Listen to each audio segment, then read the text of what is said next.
1976 সালে প্রথম ভবানীপুরের আশুতোষ মুখোপাধ্যায় রোডে সুড়ঙ্গের গর্ত খোঁড়া। তারপর এবছর গঙ্গার তলা দিয়ে মেট্রোর যাত্রা। দেশের প্রথম মেট্রোর সূচনা থেকে এখনকার সব মুহূর্ত কলকাতা মেট্রোর জীবন্ত দলিল বিড়লা ইন্ডাস্ট্রিয়াল অ্যান্ড টেকনোলজিক্যাল মিউজিয়ামে। বিধানসভায় প্রস্তাব পাশ করিয়েছিলেন প্রাক্তন মুখ্যমন্ত্রী বিধানচন্দ্র রায়। কাজ শুরু হতে চলে যায় আরও বেশ কয়েকটা বছর। অবশেষে মুখ্যমন্ত্রী জ্যোতি বসুর সময়কালে 1976 সালের 11ই মার্চ ভবানীপুরের বাসিন্দারা ভোরে ঘুম থেকে উঠে দেখলেন বিকট শব্দ করে আশুতোষ মুখোপাধ্যায় রোডে কাজ করছে 12টি জেসিবি। সেটাই শুরু। সেই মেট্রো যাত্রী পরিষেবা নিয়ে আত্মপ্রকাশ করল 1984 সালের 24 অক্টোবর, কালী পুজোর দিন। দেশের প্রথম মেট্রোর চাকা গড়ানো শুরু হয়েছিল সেদিন। তৈরি হয়েছিল ইতিহাস। 2024 সালের 15ই মার্চ কলকাতাবাসী মহা বিস্ময়ে দেখলেন স্প্ল্যানেড স্টেশন থেকে রওনা হওয়া মেট্রো একটি নীল সুড়ঙ্গ পথ ধরে মাত্র 12 মিনিটে গঙ্গা পার করে যাত্রীদের পৌঁছে দিল হাওড়া স্টেশনে। যাত্রা শুরু হলো দেশের প্রথম আন্ডার ওয়াটার মেট্রোর। ফের তৈরি হলো ইতিহাস। এই দুই ইতিহাসের মধ্যে মেলবন্ধন ঘটালো Birla industrial and technological museum বা বিআইটিএম।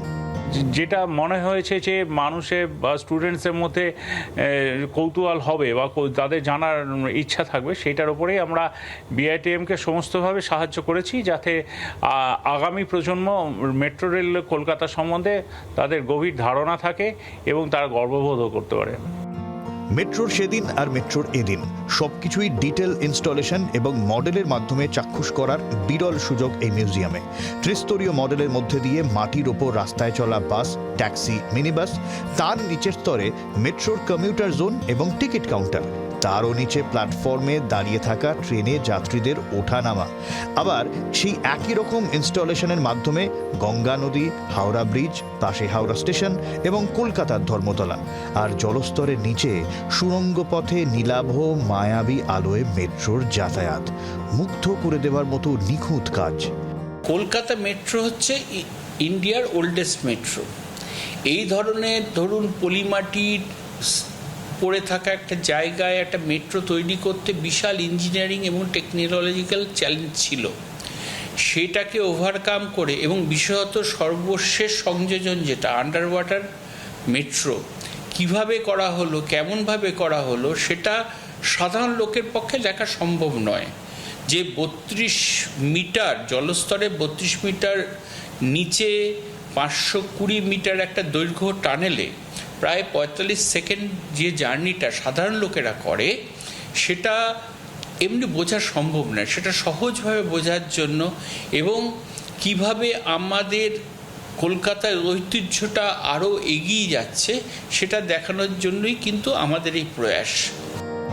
এই ছক ভাঙা প্রযুক্তি এবং গঙ্গার নিচে সুড়ঙ্গ তৈরির বেনজির সিদ্ধান্তকে ভাবি প্রজন্ম, বিশেষত ছাত্রছাত্রীদের কাছে তুলে ধরাই মিউজিয়াম কর্তৃপক্ষ এবং মেট্রোর মূল উদ্দেশ্য। পাশাপাশি পিস বোর্ডের টিকিট থেকে ম্যাগনেটিক টিকিট, সেখান থেকে টোকেন, কিউআর কোড টিকিটের ইতিহাসও স্থান পেয়েছে এই মিউজিয়ামে, যা দেখে উচ্ছ্বসিত পড়ুয়ারাও। এখানে না এলে বিশ্বাসই হয় না মেট্রোর কোন বিবর্তনের সাক্ষী থেকে গেছে শহর কলকাতা। ভাবি প্রজন্মকে কলকাতার মেট্রো সম্পর্কে আরও জানাতে, তাদের কলকাতার মেট্রোর ইতিহাস নিয়ে আরও সমৃদ্ধ হতে এই অনুপম সুন্দর পদক্ষেপ। জি 24 ঘন্টার জন্য ক্যামেরায় তরুণের সঙ্গে অয়ন, কলকাতা। বাংলার আওয়াজ, বাঙালির আবেগ, জি 24 ঘন্টা।